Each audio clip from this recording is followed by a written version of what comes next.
I'm Indy, and as many of you are aware, I'm sitting in the Chair of Wisdom, which is where I sit for these exciting episodes of Out of the Trenches, where I answer your questions about the First World War.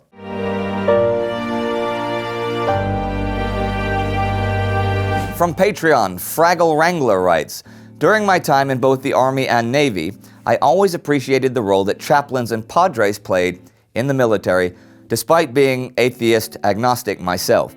They would often provide counseling, advice, and support to personnel and their families, regardless of their religious persuasion. How were they employed by armies in the Great War, and were there any individuals of particular note? Okay. Well, padres, military chaplains, were pretty common in every army during that war, and of course they still accompany armies today. Chaplains would serve the spiritual needs of the common soldiers. They would give religious blessings, and they would hold field services. They accompanied burial ceremonies, they listened to confessions, and gave their blessings there. Now, this was a time where religion played a much larger role in society, especially in some of the Western societies that we talk about.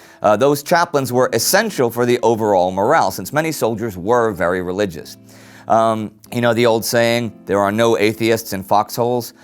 There is some truth in that. Soldiers who experienced the death of friends and comrades, or maybe just narrowly escaped with their own lives, would often cling to religion to overcome those terrifying experiences. Some of them may have done horrible things on the battlefield that they couldn't bear on their conscience. And those chaplains would hear them out, would listen to their confessions.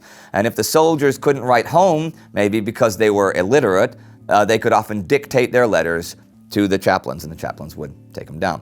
And chaplains would go out and visit soldiers who were mortally wounded and give them their last rites and their final blessings and listen to their last words. Sometimes even in no man's land, despite the danger to their own lives. On how they were employed, well, they were regular employees of the Army. Chaplains were often at the rank of captain or higher, and they enjoyed the same privileges as the other officers. One little note there, they never wore guns, not even on the front lines. Okay. From Patreon, Jonathan Bell writes, hi Indy, thanks to you and the team for the show.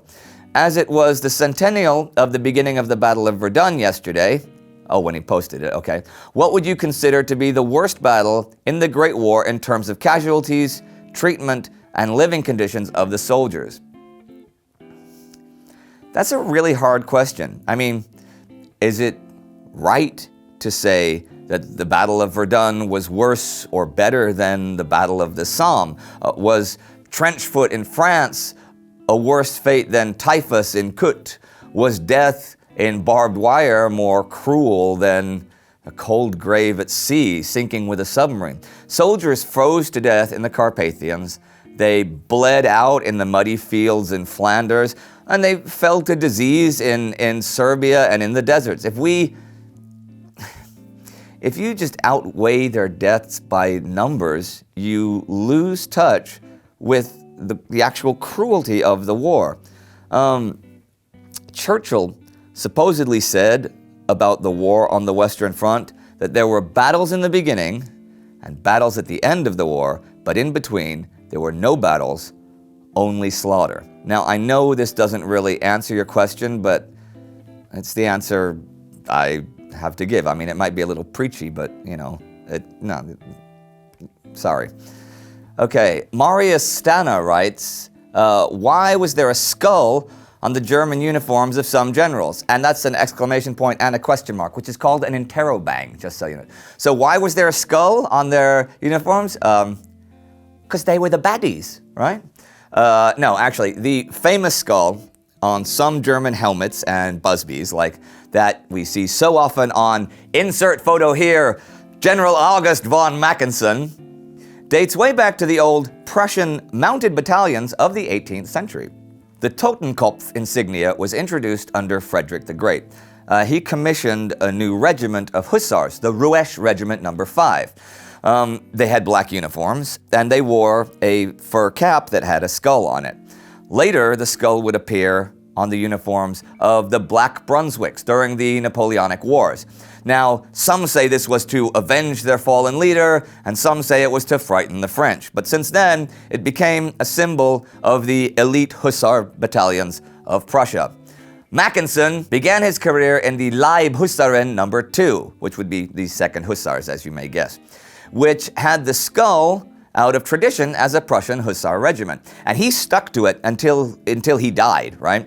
Since the new war, the Great War, made horse regiments often obsolete, hussars weren't really needed anymore, and the tradition in general ended. But the skull didn't disappear though, and some stormtroop battalions adopted it as their symbol. Later on, you'll see it with the German Freikorps and Hitler's bodyguard units. The SS would use the skull and bones as their symbol and even create the Totenkopf battalion. But originally, the Totenkopf dates way back to the 18th century and had nothing to do with Hitler or Nazism. And if you'd like to see what Hitler was up to in the First World War, we did a special bio episode about him, and you can see that right here. Now, do not forget to subscribe and tell your history teachers about us, and check us out all the time. We love you all. See you next time.